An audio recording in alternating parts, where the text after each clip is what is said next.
Chapter 7, Warbirds. African Americans carefully read every newspaper article about the Tuskegee Airmen, a group of Black military pilots who fought during World War II. As with any other flyers, their lives depended on knowing their plane's strengths and weaknesses, and every response it would make as it waltzed through the sky. By the summer of 1944, the men of the 332nd Fighter Group were flying North American P-51 Mustangs. It's best described as a pilot's airplane, said an American military official in the front page article in the Washington Post. It's very fast and handles beautifully at high speeds. With a big four-blade propeller and a Rolls-Royce Merlin engine, the Mustang sped across the sky like a 400 miles per hour racehorse. The Tuskegee Airmen and lots of other pilots considered it to be the best plane in the world. I will get you up in the air, let you do your job, and bring you back to Earth safely, promised the Mustang to its pilots, like a trusted horse to its rider. And helping the plane to make good on that promise was now part of Dorothy Vaughn's full-time job. The Tuskegee Airmen in 1942 to 1943, location unknown. The credit of the photo is the U.S. Air Force. The secret weapon. But Dorothy couldn't really talk to her friends and family about her work.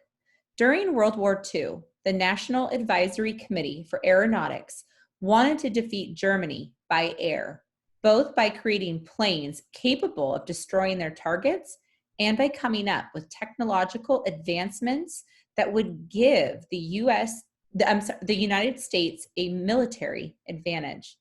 The Langley Laboratory was one of the United States' most powerful weapons, a secret weapon hidden in plain sight in a small southern Virginia town. While the performance of the Mustang airplanes fighting overseas was a topic of front-page news, the daily work of the West computers and the others in the lab was considered sensitive and even secret. Bosses told their employees to stay on the lookout for spies disguised as soldiers or people who might try to get valuable information from laboratory employees. Air Scoop, the newspaper of the NACA, sounded the alarm.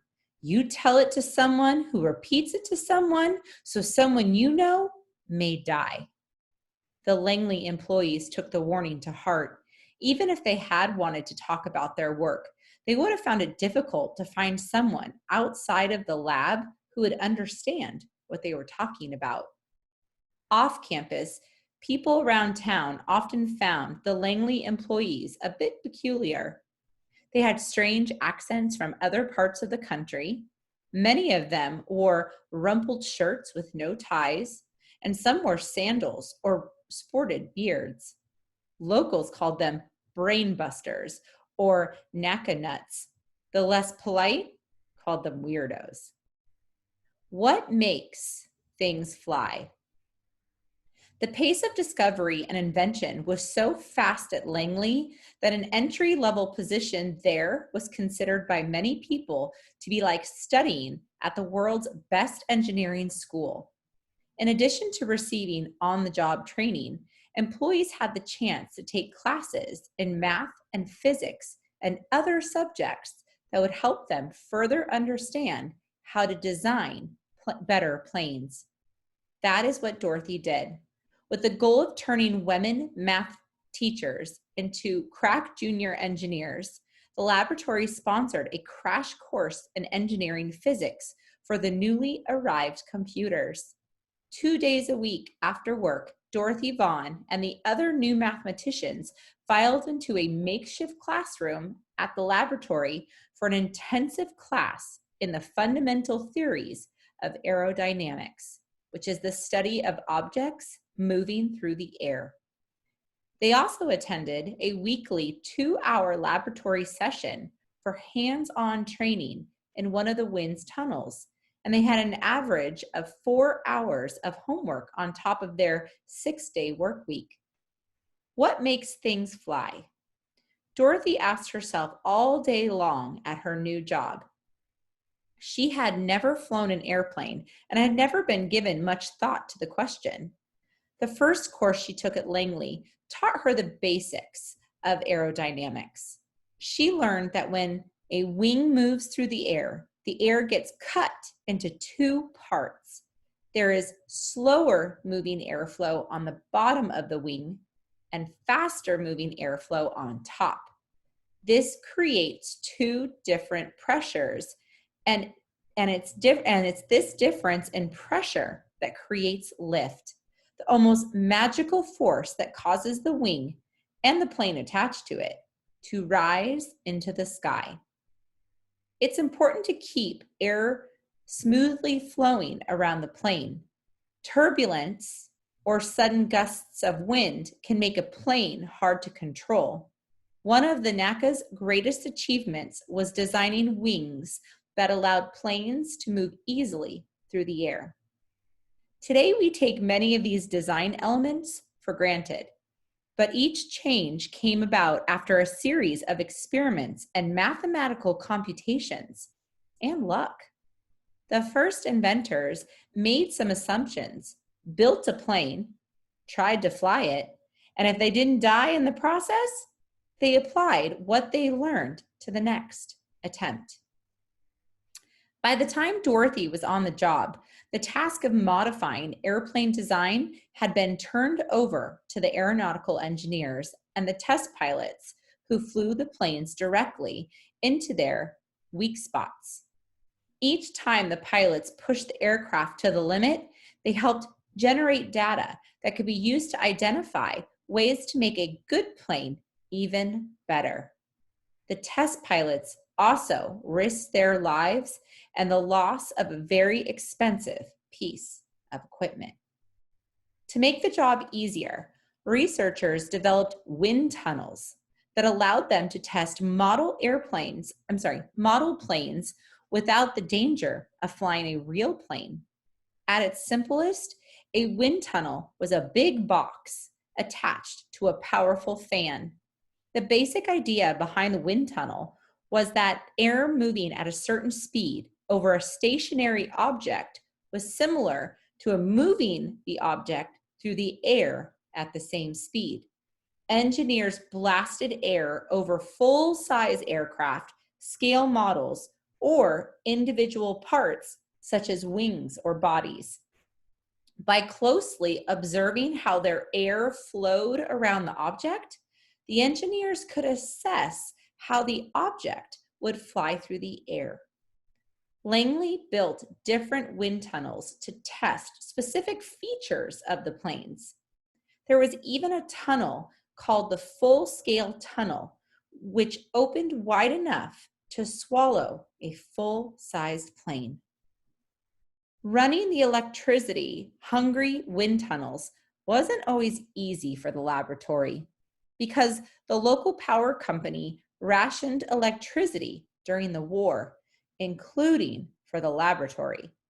The NACA solved the problem by running some of their tests into the wee hours, and people living near Langley complained about the roar of the tunnels while they were trying to sleep. Despite the challenges, building wind tunnels that were quite similar to real-world conditions was one of the keys to the NACA's success. Making a good plane better. No organization came close to Langley and the quality and range of wind tunnel research data. It wasn't good enough to say a plane flew well or badly.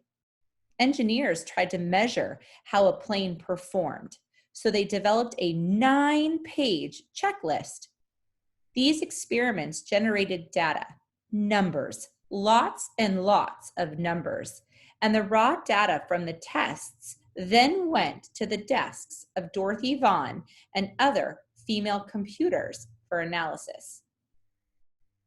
An airplane wasn't one machine for a single purpose. It was a complex machine that could be tweaked to perform different kinds of tasks. The airplane named or designations reflected their use. Fighters, also called pursuit planes, were assigned the letter F or the letter P. The letter C identified cargo planes, which were built to transport military goods and troops. B was for bombers, and X marked the spot of the experimental planes still in the development. Planes lost their X design once they went into production. For example, the B-29 was the final version of the XB-29. Engineers worked hard to make each version of an aircraft better and more stable than the previous one. Discoveries, large and small, contributed to the speed, maneuverability, and safety of the machines. As World War II approached its peak in 1945, almost every American military airplane being produced in factories had features that were based on the research results and recommendation of the NACA. This is a B-29 Super Fortress, was a 4-engine, propeller-driven heavy bomber used during World War II. It was the most expensive aircraft designed during the war. Whether data came from the wind tunnels, test flights, or theoretical models, it eventually reached the women computers so that they could use their sharp pencils and sharp minds to figure out what the numbers meant. Instead of looking at just a few numbers, they looked at extremely large sets of numbers, which could be used to find patterns or trends in the ways that airplanes performed. What Dorothy and the other women at the laboratory worked on was usually a small portion of a larger task. The work was carved up into smaller pieces for quick, efficient, and accurate processing. By the time the work arrived on the computer's desk, it might be just a set of equations and numbers. Sometimes they didn't even know what kind of plane had been tested, or what the engineers were hoping to understand from their research. Once a woman finished a particular job, the calculations were taken to the engineers who used them to improve airplane designs. The computer's work was essential, but largely uncelebrated. Woe unto thee if they shall make thee a computer, joked a column in Air Scoop. For the project engineer will take credit for whatsoever thou doth that is clever and full of glory. But if he slippeth up and maketh the wrong calculation, he shall lay the mistake at thy door when he is called to account, and he shall say, what can you expect from girl computers anyway? But sometimes a breakthrough was so important that everyone got credit. When the Boeing B-29 Super Fortress was finished, it became a symbol of United States technological progress and its ability to bring destruction to its enemies. There is no one in the laboratory who should feel that he or she did not have a part in the bombing of Japan, the NACA director said to the lab employees. The engineers who assisted the mechanics and model makers who did their share, the computers who worked up the data, the secretaries who typed and retyped the results, and the janitors and the maids who kept the tunnel clean and suitable for work, all made their contribution to the final bombing of Japan.